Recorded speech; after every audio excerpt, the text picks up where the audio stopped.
Hey guys, I hope you're having a great week so far. I am here today to talk about setting big, scary goals. The kind of goals that kind of make you want to poop your pants a little bit. More importantly, I'm here to talk about how you can kick butt so you can actually achieve those big, scary goals. And the reason I'm talking about this, what really motivated me to talk to you guys about this is I recently conquered one of my own goals and something that I was totally scared shitless to do. About a week ago, I ran my first road race. It was a 10K here in Chicago, so 6.2 miles. For some people, for marathoners, that probably seems like no big deal, but I have never been a runner. I've always gotten bored with running. About a half mile or so into every single run I do, I'm over it, I'm bored, my legs hurt, I usually give up. It was actually my husband Brad's idea that we sign up for this race. So a few months ago, we came back from our wedding and honeymoon, and he had absolutely zero motivation to get to the gym. He thought that by signing up for a race, it would give him the motivation he needed to get back to working out. As I mentioned, I was all on board because for me, it seemed like a big, scary goal.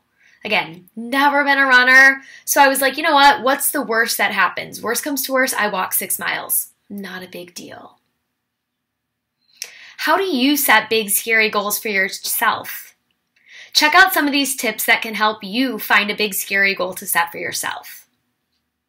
First, you have to be a little bit selfish, and you have to be sure that you include you into the equation. It sounds really silly, but in order to set big goals, you have to actually visualize yourself completing your goal. Sure, it feels uncomfortable, and again, it feels scary and silly, but I promise, you are the one that has to put in the work to complete the goals. Before my race, did I really think I could run 6 miles? I wasn't sure, but the one thing I never gave up on was that I never gave up on the idea that I could make it possible to run 6 miles. Second, to think about your big goal, you have to take small steps. My husband and I didn't go from sitting on the couch to running 6.2 miles in the matter of a few days or even 1 week. Think about breaking up your big goal into a ton of smaller goals, and I promise you, it becomes easier to tackle. I'll be back on this one in just a minute.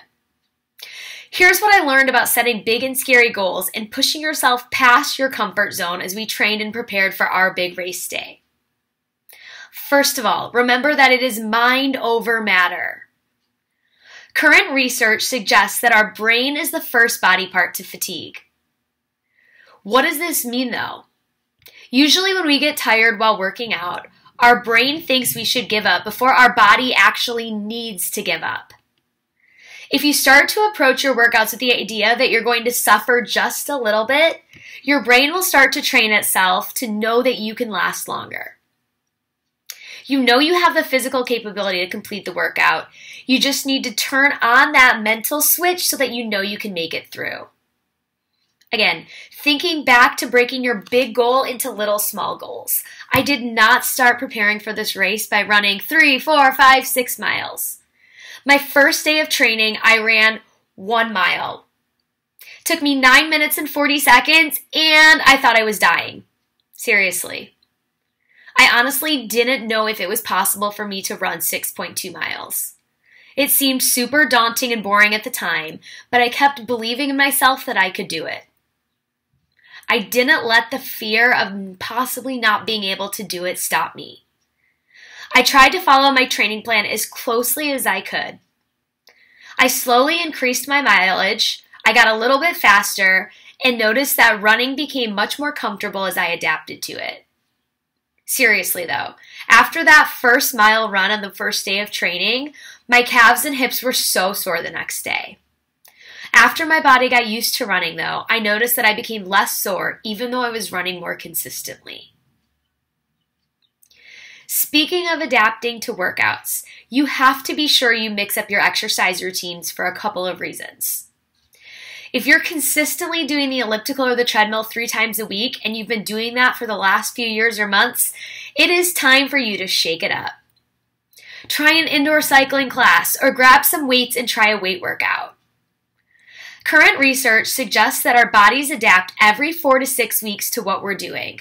So you need to be alternating your workouts at least every 4 to 6 weeks to prevent exercise burnout and the dreaded weight loss plateau. While I was running, I definitely mixed in cross-training to help prevent boredom and to prevent injuries. Again, I noticed that I got a little faster and I got more used to running the more that I mixed in other types of workouts as well. Last but not least, in order to hit a big, scary physical goal, you have to find motivation. For me, I found it was easiest to find motivation through music. I found that my absolute best runs were the ones where I got lost in the music I love. I became so distracted by my music that I didn't realize I had completed 3, 4, or 5 miles. When I did feel like giving up, the music pushed me onwards. You know the songs you like to jam out to that come on the radio when you're in the car by yourself? You start bopping to the beat of the music, you're dancing even though nobody's with you? Those are the perfect songs to add to your workout playlist.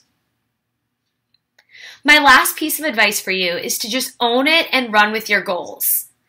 Try not to let fear get in the way.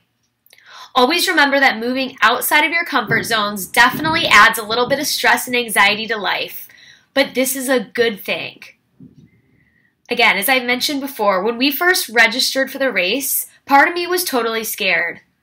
Neither of us had run nearly that far before, but I can't even begin to describe the feelings of pride and accomplishment that we both felt when we crossed the finish line. We proved to ourselves that we could achieve something we weren't sure that we could. What's even more exciting is that I found I had a love for running that I never knew existed. If I didn't sign up for this race, if I didn't start training, I never thought I could have done it. I would probably still be sitting here today telling you that I'm not a runner. I'm happy to say that I signed up for my next 10K in about 6 weeks' time, and I've recruited my best friend to join me. Again, although trying something new and setting big, scary goals sounds daunting, the results are almost always extremely rewarding. Ask yourself, how can you push yourself past your own comfort zone today? What can you try that's something new and might seem scary, but you never know the jar of possibilities it can open up? Again, you'll be surprised when you achieve your goals and then some. If you have any questions about goal setting, whether it comes to physical activity, nutrition, or anything else, I'm happy to help you, so feel free to either drop a comment below, tag me, or shoot me an email. Thanks so much, guys, and I'll talk to you soon.